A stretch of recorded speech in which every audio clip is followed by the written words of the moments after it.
প্রবাস জীবন নিয়ে যে আপনার কিছু কথা থাকে, যে কথাগুলো আপনি বলতে পারেন না, তার মাকে বলতে পারেন না, তার বাবাকে বলতে পারেন না। আমি সেই কথাগুলো কিছু আজকে তুলে ধরবো আপনাদের মাঝে।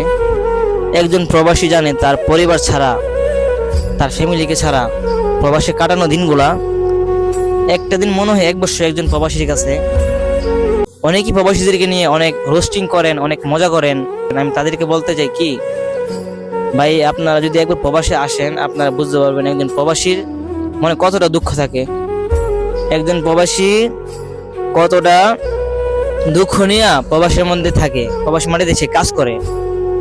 সে দিনের পর দিন, সে বছরের পর বছর সে তার ফ্যামিলির জন্য, তার পরিবারের জন্য এখানে থাকে, এখানে কষ্ট করে। সেই জায়গা থেকে সে কাজকর্ম করে, সেই টাকা দিয়ে তার ফ্যামিলি চলে। আপনি কি বুঝতে পারতেছেন? আপনার ফ্যামিলি ছাড়া, আপনার মা বাবাকে ছাড়া আপনি যে প্রবাসে পড়ে রয়েছেন, যদি আপনি একদিন প্রবাসী হন আপনি বুঝবেন।